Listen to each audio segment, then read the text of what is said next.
जेप English गुरु के एक और एपिसोड में आपका है स्वागत। मेरा नाम है ज्योति प्रकाश और आज बात करने वाले हैं वॉइसेस की। एक्टिव और पैसिव बोलकर भी आप इसको एड्रेस करते होंगे। मतलब एक ही है, या तो वॉइस बोलिए या फिर एक्टिव पैसिव बोलिए, क्योंकि एक्टिव और पैसिव ये दोनों टाइप्स होते हैं वॉइस के। तो आइए देखते हैं क्वेश्चंस क्या क्या है। और हाँ, अगर आप सीयूईटी, एनडीए, एसएससी, यूपीएससी किसी भी चीज के लिए प्रिपेयर कर रहे हैं तो वॉइसेस के क्वेश्चंस आते ही हैं बॉस। तो आइए करते हैं शुरुआत। पहला क्वेश्चन हमारा, the artist painted a stunning landscape. जब कभी भी आपके पास वॉइस का कोई भी क्वेश्चन आए तो सबसे पहली चीज ये देखनी है आपको कि ये कौन से टेंस में है। और कई बार क्या करते हैं ना, ये ट्वीक करने के लिए पहले आपको पैसिव दे देंगे फिर एक्टिव देंगे। हालांकि अभी जो आपके पास क्वेश्चंस आएंगे सारे के सारे, वो मैंने सारे एक्टिव वॉइस वाले पिक करे हैं। लेकिन हाँ, आपको ये भी ध्यान रखना है कि कहीं आपके पास पहले से पैसिव वाला ना आ जाए। तो यहाँ पर तो मुझे पहले से ही पता है कि ये पैसिव नहीं है, एक्टिव है। और इसका सिंपल सा तरीका ये होता है कि आपको इसका पैटर्न पता होना चाहिए। इसका जो सेंटेंस स्ट्रक्चर होता है वॉइस का, एक्टिव में बिल्कुल अलग होता है और पैसिव में बिल्कुल अलग होता है। तो यहां पर हमें सबसे पहले इसका टेंस फिगर आउट करना है। The artist is my subject here, painted is my verb here. तो अगर सब्जेक्ट के साथ सेकेंड फॉर्म ऑफ वर्ब आया तो वो क्या होगा, आप खुद बताइए। सही गेस करा आपने। यहां पर हम बात कर रहे हैं सिंपल पास्ट या फिर पास्ट इंडेफिनिट की। तो पास्ट इंडेफिनिट का जब भी सेंटेंस आए तो उसमें आपको क्या करना है, हमेशा पहले तो आपको ऑब्वियसली ऑब्जेक्ट को उठाकर सब्जेक्ट बना देना है। तो यहां पर ऑब्जेक्ट क्या है, अ स्टनिंग लैंडस्केप। यहां पर जो हमारे ऑप्शंस हैं जिनमें अ स्टनिंग लैंडस्केप आता है वो है ऑप्शन ए और ऑप्शन सी। फिर आता है आपको उसके साथ लगाना है वॉज या फिर वर, डिपेंडिंग ऑन कि आपका सब्जेक्ट कैसा है। अस्टर्निंग लैंडस्केप मतलब एक लैंडस्केप की बात हो रही है, तो इस वजह से यहाँ पर वॉज ज्यादा अप्रोप्रिएट रहेगा। और फिर उसके बाद आपको लगाना है थर्ड फॉर्म ऑफ वर्ब। जी हाँ, पार्टिसिपल फॉर्म लगाना है आपको। तो यहाँ हालांकि पेंट है तो इस वजह से कोई कंफ्यूजन है ही नहीं। सो अ स्टनिंग लैंडस्केप वॉज पेंटेड, और किसके द्वारा, किसने करा, the artist, so by the artist. अब ये जो सारे गुण मिल रहे हैं, हमारे जितने भी हमने वर्ड्स यहाँ पर आइडेंटिफाई करे वो हमारे मिल रहे हैं ऑप्शन ए के साथ। तो अगर आपने ऑप्शन ए को करा था मार्क तो दीजिए अपने आप को फुल मार्क्स। और आइए देखते हैं अगला सवाल। They will complete the project by next month. अब यहाँ पर नेक्स्ट मंथ को देखकर कंफ्यूज मत हो जाइएगा, क्योंकि एक्शन जो रिसीव कर रहा है वो कौन सा है। नेक्स्ट मंथ हमारा एक्शन यहाँ रिसीव नहीं कर रहा, हमारा एक्शन रिसीव हो रहा है यहाँ पर प्रोजेक्ट के द्वारा। तो इस वजह से यहाँ पर जब हम इसको चेंज करेंगे तो पहली चीज जो होगी वो होगी द प्रोजेक्ट, वो बन जाएगा हमारा सब्जेक्ट। फिर आता है दे विल कंप्लीट, मतलब फ्यूचर इंडेफिनिट या फिर सिंपल फ्यूचर का सेंटेंस है, तो विल बी और फिर कंप्लीट हो जाएगा कंप्लीटेड। और by them and by next month, या फिर उसके बाद आप अपने तरीके से इसको ट्वीक कर सकते हैं। जब कभी भी एक्स्ट्रा वर्ड्स की बात आती है ना, तो अगर वो सेंटेंस का मीनिंग सही कन्वे करे तो उसको आप कैसे भी प्लेस करेंगे तो उससे फर्क नहीं पड़ेगा, एज लॉन्ग एज आपने ऑब्जेक्ट को सही तरीके से उठाया है, सब्जेक्ट को ऑब्जेक्टिव फॉर्म में चेंज करा है। यहाँ पर दे, क्योंकि ऑब्जेक्ट में जब जाएगा, ऑब्जेक्टिव फॉर्म में जब जाएगा तो वो बन जाएगा them. So the project will be completed by them by next month. आपको ये बाय बाय दो बार लग रहा होगा, लेकिन ये गलत नहीं है। आ, तो ऑप्शन ए, जी हाँ, ऑप्शन ए पूरा का पूरा मैच कर रहा है हमने जो डिस्कशन किया। इस वजह से ऑप्शन ए को ही आपने करना है चूज। अगर आपने भी करा था चूज तो दीजिए अपने आपको फुल मार्क्स। देखते हैं अगला सवाल क्या है। somebody has already answered the question। अब देखिए फिर से यहाँ पर जो हमारा स्टेटमेंट है उसमें हमारा ऑब्जेक्ट है द क्वेश्चन। हमारे जो ऑप्शंस हैं उसमें ऑप्शन ए और बी, इन्हीं में क्वेश्चन आ रहा है, तो इन्हीं दोनों में से एक आंसर होना चाहिए। अब देखिए जब हैज आएगा तो उसको चेंज करते हैं जब वॉइस में, तो वो हैज बिन हो जाता है। अब यहां पर देखिए ऑप्शन ए में the question has already answered by someone, ये ऐसा लग रहा है क्वेश्चन ने ही आंसर कर दिया और बाय समवन, फिर यहाँ पे पूरा सेंटेंस का सेंस ही बिगाड़ दे रहा है। मतलब ये कि ऑप्शन बी हमें बिना डिटेल डिस्कशन करे हुए पता है कि ऑप्शन बी करेक्ट होगा, लेकिन just for your knowledge the question हमारा ये ऑब्जेक्ट है तो वो बन जाएगा सब्जेक्ट, हैज बिन आंसर्ड, और क्योंकि ऑलरेडी भी है तो has already been answered by someone. तो ये ऑप्शन बी हमारा करेक्ट आंसर है यहाँ पर। फिर देखते हैं अगला क्वेश्चन। अगर आपने भी ऑप्शन बी मार्क करा था तो फुल मार्क्स देना मत भूलिएगा। The team discovered a hidden treasure in the cave. अब इन द केव को मत चुन लीजिएगा एज एन ऑब्जेक्ट, यहाँ पर अ हिडन ट्रेजर जो है वो है हमारा ऑब्जेक्ट, तो उसको लाइए शुरुआत में। ऑप्शन ए और सी में से एक हमारा करेक्ट होगा, क्योंकि अ हिडन ट्रेजर इन दोनों में ही स्टार्ट में आया हुआ है। डिस्कवर्ड, तो फिर से सब्जेक्ट के साथ इमीडिएटली क्या आया है, हमारा सेकंड फॉर्म ऑफ वर्ब, तो यहाँ पर was डिस्कवर्ड कर दीजिए। A hidden treasure was discovered, और फिर by the team in the cave, या फिर in the cave by the team. अब देखिए इन दोनों में फर्क क्या होगा।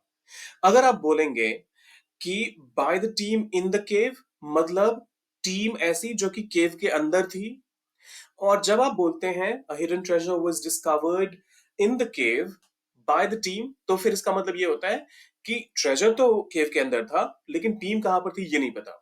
हो सकता है केव के बाहर से ही उन्होंने कुछ मशीन्स लगाए, कुछ इक्विपमेंट का इस्तेमाल करा और उसकी वजह से पता चल गया। तो ये ध्यान रखिएगा, एक छोटा सा चेंज ना आपका पूरा सेंटेंस का मीनिंग बदल देता है। और ऐसे नुआंसेस के लिए आपको हमेशा ध्यान रखना है कि कहीं ना कहीं आपका चॉइस ऑफ वर्ड्स, आपका सेंटेंस फ्रेमिंग वो अप्रोप्रिएट रहे। The other day I was looking at an example, जहां पर बोला ये जा रहा था कि I went to a gym, ran for a treadmill. अब बॉस ये सेंटेंस तो गलत है टू द कोर। हालांकि उसके बारे में हम सेंटेंस इंप्रूवमेंट वाले या फिर स्पॉट एरर वाले क्वेश्चंस में डिटेल में डिस्कशन करेंगे। बट अभी के लिए ये दोनों ही बिल्कुल डिस्टिंक्ट मीनिंग के साथ आ रहे हैं। तो यहाँ पर क्योंकि ट्रेजर केव में था, इंसान ये जो जो टीम थी वो केव के अंदर थी या नहीं, वो हमारा सेंटेंस नहीं कह रहा। तो इस वजह से ऑप्शन ए जो है वो करेक्ट रहेगा। A hidden treasure was discovered in the cave by the team. तो ऑप्शन ए को अगर आपने करा है मार्क, तो फिर चूज करिए अपने लिए फुल मार्क्स, अपने आप को दीजिए फुल मार्क्स और दीजिए अगले क्वेश्चन पर ध्यान। अब ये वाला क्वेश्चन देखिए, अक्सर लोग इसमें इस टाइप के क्वेश्चन में कंफ्यूज हो जाते हैं, जहां पर भी उनके पास पहले एक ऑब्जेक्टिव फॉर्म वाला कोई प्रोनाउन आ जाता है और उसके बाद एक्चुअल ऑब्जेक्ट आता है। एग्जांपल के तौर पे ये वाला देख लीजिए। अब होगा क्या, इसमें बहुत सारे लोगों को लगेगा कि बॉस मी है, तो इसको पहले सब्जेक्टिव फॉर्म में ले जाएंगे। आई वाज हैंडेड, मतलब आपको किसी ने पेश करा क्या, आपको किसी ने सौंप दिया क्या? नहीं ना, यहाँ पर डॉक्यूमेंट जो है उसको सौंपा गया है। तो इस वजह से जो आपका एक्चुअल ऑब्जेक्ट है जो रिसीव कर रहा है उस पूरे एक्शन को, वो होगा the documents and not me. तो आप ये काम इस चीज का हमेशा ध्यान रखिएगा कि ऐसे सेंटेंसेस में ऑब्जेक्ट को बहुत ध्यान से आइडेंटिफाई कीजिएगा। यहाँ पर द डॉक्यूमेंट्स जो हमारा है ऑब्जेक्ट, वो बन जाएगा सब्जेक्ट। ऑप्शन सी या फिर डी में से एक करेक्ट होगा। फिर से सिंपल पास्ट का सेंटेंस है तो वॉज लगाइए, हैंडेड टू मी हो जाएगा। और उसके बाद बाय हर, शी जब ऑब्जेक्टिव फॉर्म में जाता है तो हर हो जाता है। So option C correct answer है। The documents were handed to me by her. Obviously documents है, प्लूरल नाउन है, तो इस वजह से आप was के बदले वर का इस्तेमाल कीजिएगा। अगर आपने भी ऑप्शन सी को करा था मार्क, तो दीजिए अपने आप को फुल मार्क्स और देखते हैं अगला सवाल। The committee chose her as the chairperson। हम्म अब फिर से देखिए, यहां पर चेयरपर्सन को मत आइडेंटिफाई कर लीजिएगा as subject, as the object.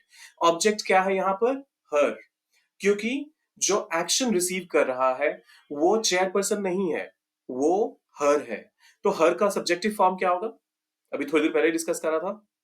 जी हाँ, बिल्कुल सही समझा आपने, शी। सो शी हो जाएगा हमारा सब्जेक्ट। उसके बाद चोज हर, तो she was chosen.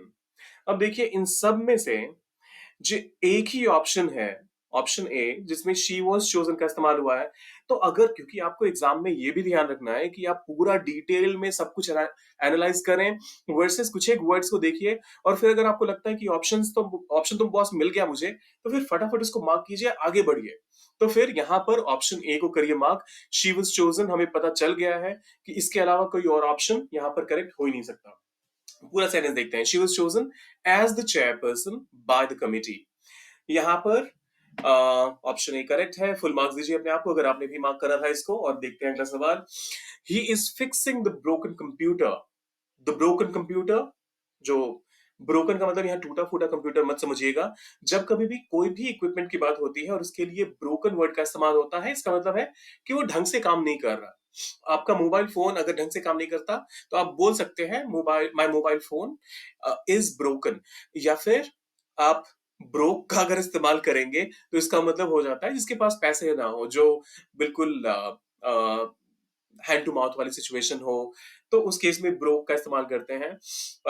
Financially deprived जिसको बोलते हैं, उस केस में आप ब्रोक का इस्तेमाल करते हैं। तो ब्रोक मत बोलिएगा, but my phone is broken, इसका मतलब बस टूटा हुआ नहीं है लेकिन कुछ गड़बड़ है, अच्छे से काम नहीं कर रही है।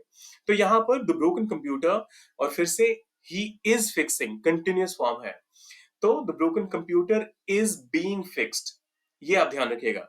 जब कभी भी कंटिन्यूअस वाला आएगा तो उसके साथ बीइंग इस्तेमाल हो जाता है।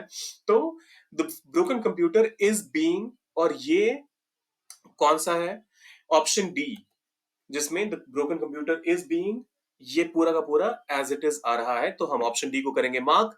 Obviously fixed by them, V3 fix का फिक्स्ड हो जाएगा, और बाय हिम ये हो जाएगा ऑब्जेक्टिव फॉर्म में हिम, तो पूरा का पूरा सेंटेंस आपका बनेगा the broken computer is being fixed by him.